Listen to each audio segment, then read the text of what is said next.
బే ఏరియాలో నిర్వహించిన home of hope వార్షిక ఫండ్ రైజింగ్ గ్రాండ్ సక్సెస్ అయింది. ఈ ఫండ్ రైజింగ్ ఈవెంట్ గురించి ప్రజ్వల ఫౌండేషన్ వ్యవస్థాపకురాలు సునీత కృష్ణన్ వివరించారు. ప్రవాసులు పెద్ద సంఖ్యలో ఈ కార్యక్రమంలో పాల్గొని సునీత కృష్ణన్కి మద్దతు తెలిపారు.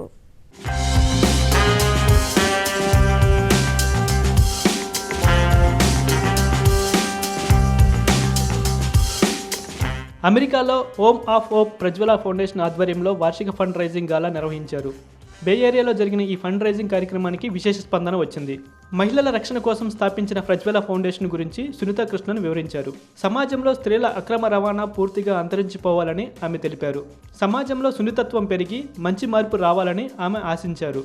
ఇక వార్షిక ఫండ్ రైజింగ్ గాలాలో పాల్గొని విజయవంతం చేసిన ప్రతి ఒక్కరికి ఆమె కృతజ్ఞతలు తెలిపారు. It's my honor here to have a conversation with Honorable Padma Shri Award winner Dr. Sunitha Krishnan. So let's welcome her to Sakshi TV US. Hello Dr. Garu, welcome to Sakshi TV US. Namaste Andy, so happy to be here. Yeah, it's a very proud moment for me. I always wanted to meet you. మీ గురించి టీవీలో చూసాము, plus మీకు మా organisation తరఫు నుంచి life time achievement award వచ్చింది. అంటే మీకు చాలా అవార్డ్స్ వచ్చాయి. సో అవార్డ్స్ వచ్చినప్పుడు ఆ ఫీలింగ్ ఎలా ఉంటుందంటే ఇంకా చెయ్యాలి సొసైటీ కోసము అని ఇంకా ఇన్స్పైర్ అవుతారా? యాక్చువల్లీ బయట నుంచి వస్తున్న అవార్డ్స్ ఒక బాధ్యత, ఎక్కువ బాధ్యత పెంచుతుంది, ఒక అకౌంటబిలిటీ పెంచుతుంది.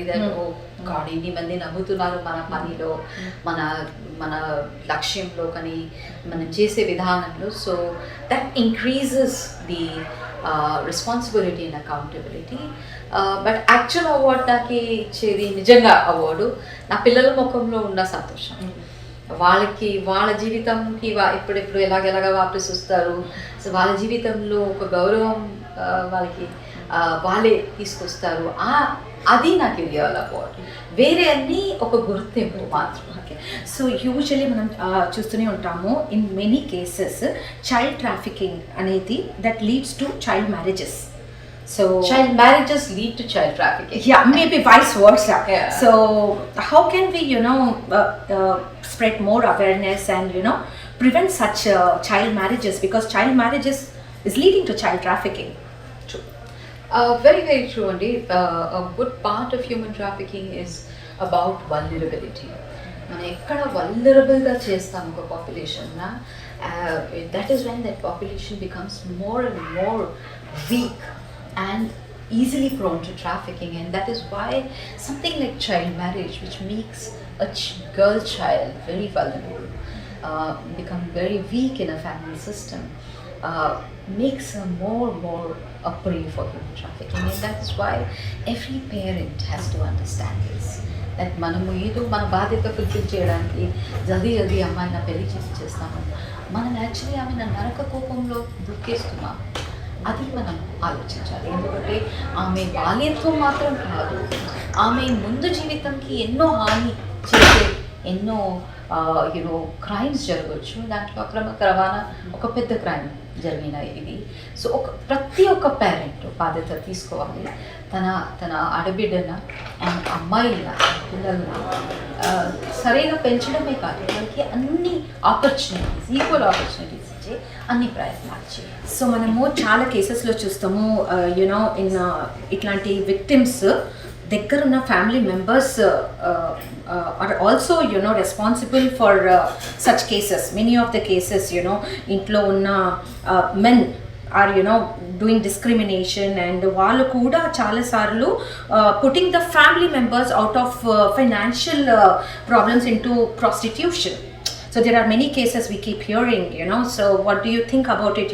Idi intlone ante inti nunchi kuda start avutundi, which is the saddest part, and the discrimination is still existing.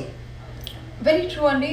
One of the biggest problems that you see in sex trafficking, especially sex trafficking and also other forms of trafficking, is that the first perpetrator is the family itself. ఆర్థిక ఇబ్బందిలో, ఆర్థిక సిచ్యువేషన్లో where you're economically challenge, దాంట్లో ఒక ఆడబిడ్డన ఈజీగా scape good చేసి ఆమె బలికి ఇచ్చేలాంటి ఒక పరిస్థితి చూస్తున్నాము. And that is coming from the original point in your mind, that అమ్మాయిలు అబ్బాయిలు తేడా. సో అబ్బాయిని రక్షించి పెట్టుకోవాలి తను, ఎందుకంటే తను మన ఫ్యామిలీకి ఇంకా ముందు తీసుకుపోతారు. అమ్మాయిలా ఎలాగైనా డిస్పోజ్ చేసేస్తే కూడా పర్వాలేదు, అమ్మాయినా మనకి ఇట్లాంటి పనికి బలి ఇస్తే కూడా నష్టం లేదు. ఏ రోజు ఆ ఆలోచన పద్ధతి చేంజ్ అవుతుంది, ఆ రోజు చాలా విషయాలు చేంజ్ అయిపోతుంది. ఎందుకంటే ఒక మగపిల్లల్ని మనం చాలా చాలా చాలా వాల్యూ చేస్తాము, ఒక అమ్మాయినా చాలా తక్కువ ఒక ఆబ్జెక్ట్ లాగా పెట్టుకున్నాము. అంటే ఒక సరుకు వస్తువు ఈజీగా మనం డిస్పోజ్ చేయొచ్చు. ఆ ఆలోచన పద్ధతి పేదవాళ్ళనే కాదు, చాలా చదివిన వాళ్ళు కూడా ఉంది. అది ఫండమెంటల్ చేంజ్ అయిపోతే మనం రక్షణ అందరికీ సమంగా ఇస్తాం. సోషల్ యాక్సెప్టెన్స్ అనేది చాలా మందికి అదే ఇంపార్టెంట్ ఉంటుంది. అరే నేను వెళ్ళి నా స్టోరీ షేర్ చేసుకుంటే maybe my friends will not accept me, my family will not accept me, or maybe my husband will not accept me. Because ఎందుకంటే ఇట్లాంటి ఇన్సిడెంట్స్ ఈవెన్ అట్ వర్క్ ప్లేసెస్లో, కార్పొరేట్స్లో అవుతున్నాయి. So for such women who are thinking 100,000 times to go and share their story. రెండు విషయాలండి. More you remain silent, more you create an ecosystem for impunity. ఒక మనిషికి మీరు చాలా బలం ఇస్తున్నారు మీ సైలెన్స్ తోటి, అది గుర్తుపెట్టుకోండి. So breaking your silence is also breaking the impunity and the confidence of an perpetrator, అది గుర్తుపెట్టుకోండి.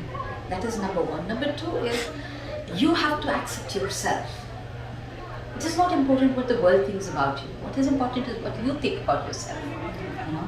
You can be the only certifying authority for yourself. You have to be your only mirror. వేరే వాళ్ళు ఏం చెప్తారు అది పక్కన పెట్టండి, మీరు మీ గురించి ఏం చెప్తారు అది మాత్రం ఇంపార్టెంట్ పెట్టండి. జీవితంలో మీరు మాత్రమే మీకు ఒక certifying authority. And most importantly మీరు గుర్తుపెట్టుకోండి, మీరు ఎంత మౌనం పాలిస్తారు, మీరు ఆ చేస్తున్న నేరస్తుడికి ఎంతో ఎంకరేజ్మెంట్ ఇస్తున్నారు, ఎంతో కాన్ఫిడెన్స్ ఇస్తున్నారు. నేను ఏదైనా చేస్తే కూడా ఎవ్వరు ఏం చేయలేకపోతారు, నాన్న ఎవ్వరు నా జోలికి రావడానికి వీలు లేదు, ఆ ధైర్యం తనకి ఇచ్చేది మీరు. So you are also criminal. So you decide whether you want to be a survivor or a criminal. The choice is yours. So my last question to you, your collaboration with Home of Hope and Prajwala's collaboration with Home of Hope.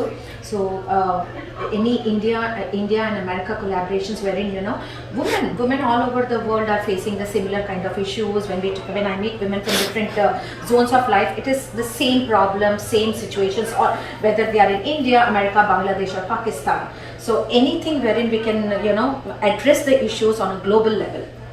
Home of Hope is a good example of global level collaboration of women to women, of compassionate women reaching out to other compassionate women in the world. And Home of Hope is based out of Bay Area and an amazing group of human beings, and most of them being women, are part of this extraordinary journey to make their life meaningful by reaching out to those who are disadvantaged. And I'm so glad that I'm giving my voice and my support to their journey so that they can reach out to more and more disadvantaged communities. And that is what solidarity is all about.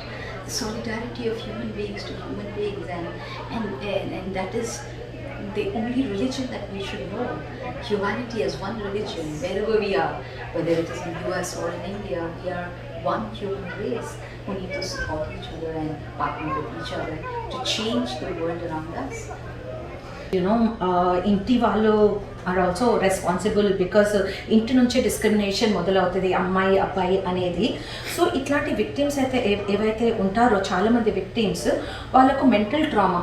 So it's not just physical trauma, mental trauma కూడా ఉంటుంది. So how important it is to give them a right treatment to help them to get the right health services mentally and even in terms of physical and reproduction process and health law. 100% Andy.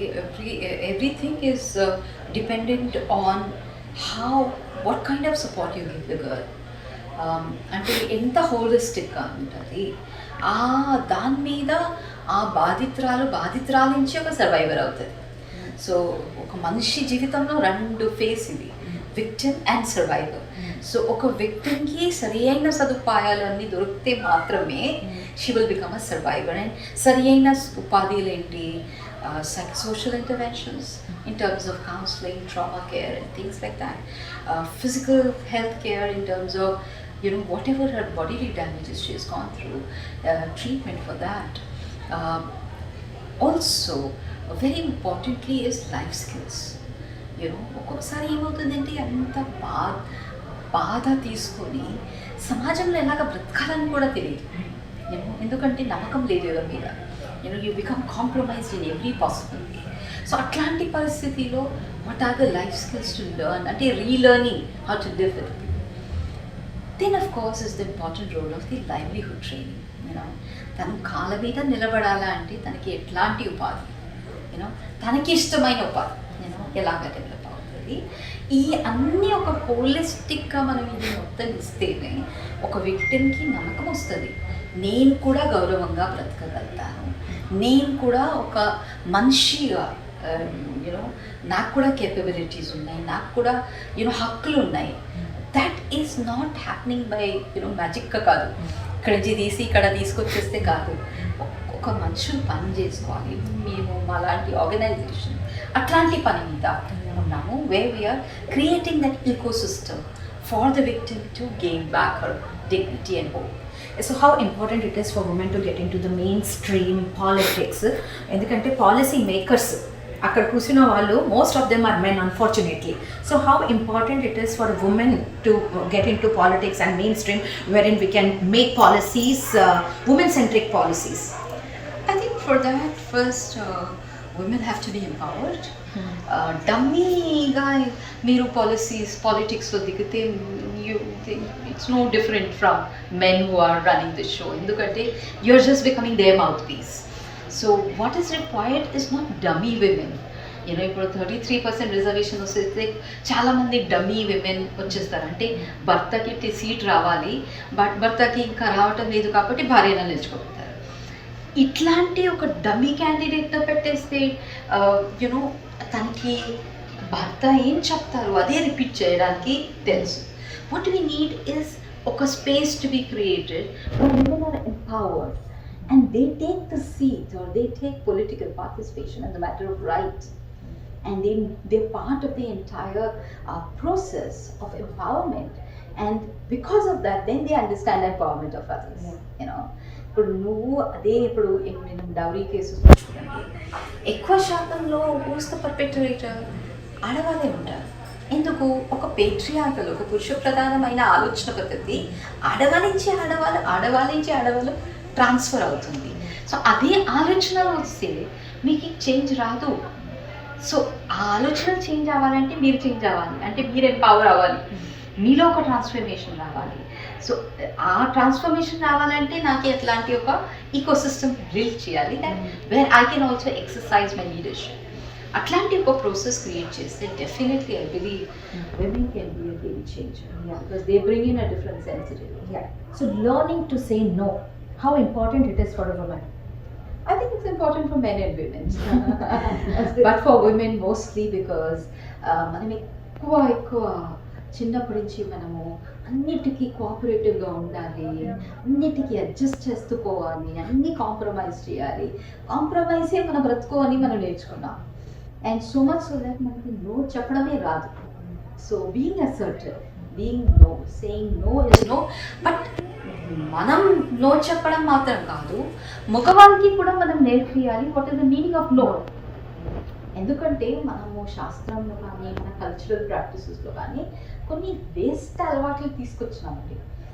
ఒకటి మాట చెప్తారు, మౌనమే సమ్మతం చెప్తారు. అంటే పాత సినిమాలో ఉండింది, ఆమె దగ్గర ఆమె లైన్ కొడతారు, నాకు నేను ప్రేమిస్తున్నా అని చెప్తే తను సైలెంట్గా నవ్వి ఇట్లా అయిపోతే ఓ ఎస్ చెప్పింది అన్నమాట. అంటే మౌనం సమ్మతం. ఓకే, మౌనం సమ్మతం కాదు, అది మన అబ్బాయికి నేర్పించడం చాలా ఇంపార్టెంట్. ఎందుకంటే కన్సెంట్ అంటే ఏంటి, కన్సెంట్ ఎలా తెలియచేస్తారు, కన్సెంట్ ఎందుకంటే అది అర్థం చేయలేని పరిస్థితిలో ఆమె ఊరికే ఉండింది కదా, దట్ ఈస్ సమ్మతం. ఆ ఒక ట్రైనింగ్ అమ్మాయికే కాదు అబ్బాయికి కూడా కాదు. what is that sin, what is no, and no is no. No కి అడ్జస్ట్మెంట్ లేదు, అది అర్థం చేసుకోవడానికి అబ్బాయికి కూడా ట్రైనింగ్ ఇవ్వాలి. ఈ సందర్భంగా ఏర్పాటు చేసిన ఆర్ట్ గ్యాలరీ ఆకట్టుకుంది. ప్రవాసులు పెద్ద సంఖ్యలో ఈ కార్యక్రమంలో పాల్గొని సునీత కృష్ణన్కి మద్దతు తెలిపారు. Well, so I like to volunteer. Basically, I mean, forever I've been doing that. When I first met, I moved here about 14 years ago, and I first met Neelama, and I heard about the project. I was so moved. I said, I want to get involved and help you in any which way. My expertise, I'm a CPA and an auditor, so I said, okay, I can help you in finances, anything related to finance, and then I just started volunteering, became an auditor, and I did that for many years. And then they kept asking me to join the board, and I said, okay. And then I joined the board since last year. I officially became a board member, and each of the projects are just so moving and so inspiring that your heart and soul gets sucked into this entity. So I'm so happy to be a part of it. Yeah, so can you talk more about today's fundraising event? Yeah, today's fundraising is after COVID, after 3 years, we're having a live event, and we've been all very excited. All the ducks are in a row, and everything is being planned very well, and we're hoping to raise a lot of funds. We've been raising a lot of funds, and we want to match our goals today, and hopefully it'll be it'll go very well. ఇక ఈ art gallery ఏర్పాటు చేసినందుకు నిర్వాహకులను ప్రశంసించారు.